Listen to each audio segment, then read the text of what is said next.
Hi viewers, welcome to our channel. Pawan Kalyan గారి భీమవరం సభలో కొంతమంది అగంతకులు కత్తులతో దాడి చేయడానికి ప్రయత్నించారు అని చెప్పేసి కొన్ని వార్తలు రావడం చూస్తున్నాం. నిజంగా ఈ దాడి పాల్పడ్డారా? మరి ఎవరు ఈ దాడికి చేయడానికి వచ్చారు? ఎవరి దగ్గర కత్తులు ఉన్నాయి? సో ఇదే అంశం మీద డిస్కస్ చేయడానికి ప్రజెంట్ మనతో పాటు సీనియర్ జర్నలిస్ట్ జయదేవ్ గారు ఉన్నారు. వారితో ఒకసారి డిస్కస్ చేద్దాం. సార్ నమస్కారం. సార్ నమస్తే. సార్, ఈ మధ్య కాలంలో చూస్తున్నాం మరి ముఖ్యమైన నేతల పైన దాడులు చేయడం, మన జగన్ గారి పైన రాయి దాడి చూసాం. ఆ తర్వాత చంద్రబాబు గారి పైన కూడా రాళ్లు విసరడానికి ప్రయత్నించారన్నాం. అయితే ఇప్పుడు లేటెస్ట్ గా పవన్ కళ్యాణ్ గారి భీమవరం సభలో కూడా కొంతమంది కత్తులతో వచ్చారు, వాళ్ళని పోలీసులు పట్టుకున్నారు అంటున్నారు. మరి ఏం జరిగింది సార్ అక్కడ? వాస్తవానికి అది జేబు కత్తిర్లు చేసే వాళ్ళు అనే ఒక అనుమానం ఉంది. అయితే ఎన్నికల వ్యూహాలలో లేదంటే ఎన్నికలు కూడా అమల్లో ఉన్న నేపథ్యంలో అధికార పక్షాలు విపక్షాలు ఒకరు దుమ్మెత్తి పోసుకుంటున్న ఈ రోజుల్లో ఆంధ్ర రాజకీయాలు బాగా వేడిగున్నాయి. ఒకవైపు సూర్యుని ప్రతాపం అయితే మరోవైపు రాజకీయ వేడి అని మనం వార్తల్లో చూస్తున్నాం. అయితే ఇప్పుడు ఆ భీమవరం సభకి వచ్చే వాళ్ళని చూస్తే మామూలుగా సభలోకి వచ్చే వాళ్ళని చెక్ చేస్తారు కదా, అనుమానం ఉండే వాళ్ళని పోలీసులు చెక్ చేస్తే ఒక ఇద్దరు చేతిలో చిన్న చిన్న చాకులు లాంటివి ఉన్నాయంట. మరి అవి చిన్నవో పెద్దవో కూడా పూర్తి స్థాయిలో తెలియదు.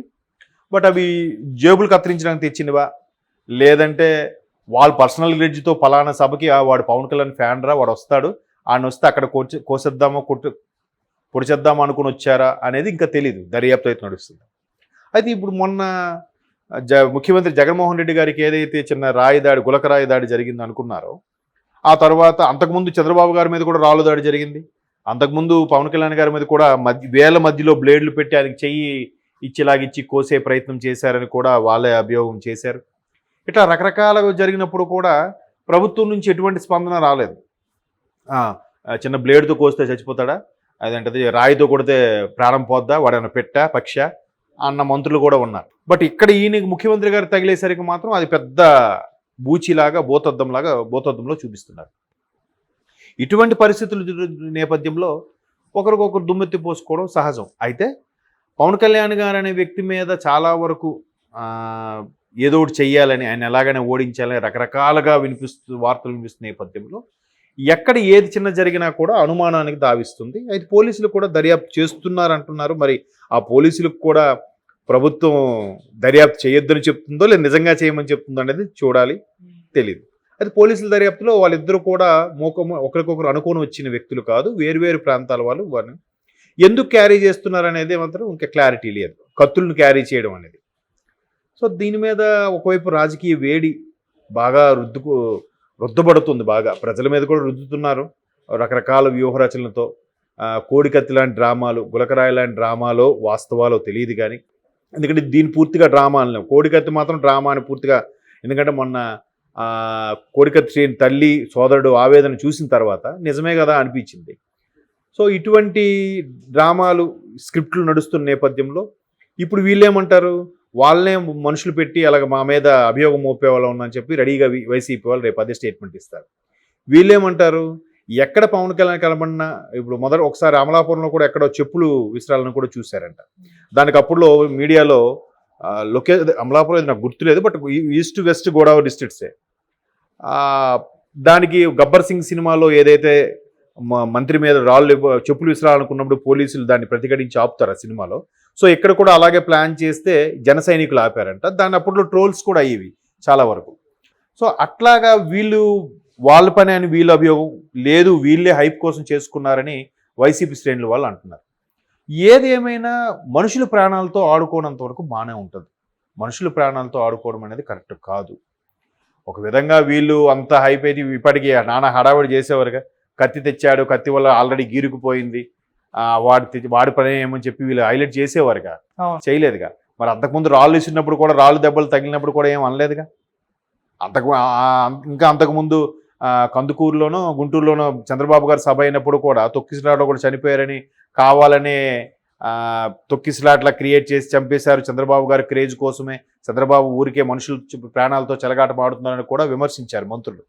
ఆ తర్వాత చంద్రబాబుకి ఎక్కడ కూడా రోడ్ షోకు అవకాశం ఇవ్వకుండా, అంటే శాంతి భద్రతలు ప్రాబ్లం అవుతుంది, సామాన్యుల ప్రాణాలు పోతున్నాయి, అందుకే మేము రోడ్ షోలకి వాటికి పర్మిషన్ ఇవ్వము అన్నట్టు కూడా కొంతమంది మంత్రులు, అలాగే సుపీరియర్ పోలీస్ అధికారులు కూడా ప్రవర్తించిన తీరు మనం చూసాం.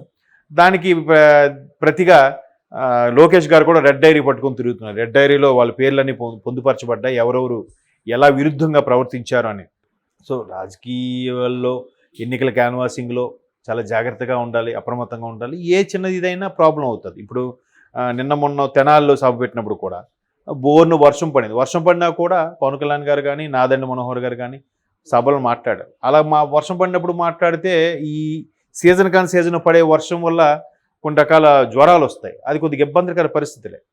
సో ఇప్పటికే ఎవరు తాపత్రయం వాళ్ళది, ఎవరు గెలవాలని వాళ్ళు వ్యూహరచన చేసుకుంటూ ఉంటారు. ఇలాంటి సందర్భంలో అక్కడికి వాడు వచ్చాడంటే ఒకటి నిజంగా ఏమైనా చేయాలని వచ్చాడా, లేదా అక్కడికి ఆ చాకు పట్టుకున్న వ్యక్తి యొక్క ఎవడైతే వాడితో ద్వేషం పెంచుకున్నాడో ఆ వ్యక్తి పవన్ కళ్యాణ్ ఫ్యాన్ అయ్యిండి వీడు భీమవరం సభకు వస్తాడు రా, వచ్చినప్పుడు పవన్ కళ్యాణ్ గారి సభలోనే వాడిని పట్టుకొని బెదిరించడం ఏదో చేయాలని అనుకుని ఉండొచ్చు వీడు. సో పోలీసులకు దొరికిపోయాడు కాబట్టి పోలీసులు కూడా ఈ రకమైన వ్యూహరచన కూడా ఈ యాంగిల్లో కూడా ఆలోచిస్తారు కదా. ఎందుకు మీరు వచ్చారు, మిమ్మల్ని ఎవరైనా సుపారీ ఇచ్చారా, మీకు ఎవరైనా పురమాయించారా, మీరు ఇలా చేయడానికి కారణం ఏంటి అని రకరకాల యాంగిల్స్ కూడా ఆలోచిస్తారు. బట్ నిజంగా అది దొరికింటే అది చేస్తే ఇప్పటికి జన సైనికులు కూడా వాళ్ళకి బుద్ధి చెప్పి ఉండేవారు నాకు తెలిసి. బట్ వాళ్ళు క్యాజువల్గా చెకింగ్లు దొరికింది కాబట్టి ఎటువంటి ఇబ్బందికర పరిస్థితులు రాలేదు. అది సో అట్లాగా వీళ్ళు వాళ్ళ పని అని వీళ్ళు అభియోగం లేదు, వీళ్ళే హైప్ కోసం చేసుకున్నారని వైసీపీ శ్రేణుల వాళ్ళు అంటున్నారు. ఏది ఏమైనా మనుషుల ప్రాణాలతో ఆడుకోనంత వరకు బాగానే ఉంటుంది. అంతకుముందు కందుకూరులోనో గుంటూరులోనో చంద్రబాబు గారు సభ అయినప్పుడు కూడా తొక్కిసలాట కూడా చనిపోయారని కావాలనే తొక్కిసలాట్లా క్రియేట్ చేసి చంపేశారు చంద్రబాబు గారి క్రేజ్ కోసమే, చంద్రబాబు ఊరికే మనుషులు ప్రాణాలతో చెలగాటం ఆడుతున్నారని కూడా విమర్శించారు మంత్రులు. సో పోలీసులకు దొరికిపోయాడు కాబట్టి పోలీసులు కూడా ఈ రకమైన వ్యూహరచన కూడా ఈ యాంగిల్లో కూడా ఆలోచిస్తారు కదా. ఎందుకు మీరు వచ్చారు, మిమ్మల్ని ఎవరైనా సుపారీ ఇచ్చారా, మీకు ఎవరైనా పురమాయించారా, మీరు ఇలా చేయడానికి కారణం ఏంటి అని రకరకాల యాంగిల్స్ కూడా ఆలోచిస్తారు. బట్ నిజంగా అది దొరికింటే అది చేస్తే ఇప్పటికి జన సైనికులు కూడా వాళ్ళకి బుద్ధి చెప్పి ఉండేవారు నాకు తెలిసి. బట్ వాళ్ళు క్యాజువల్గా చెకింగ్లు దొరికింది కాబట్టి ఎటువంటి ఇబ్బందికర పరిస్థితులు రాలేదు.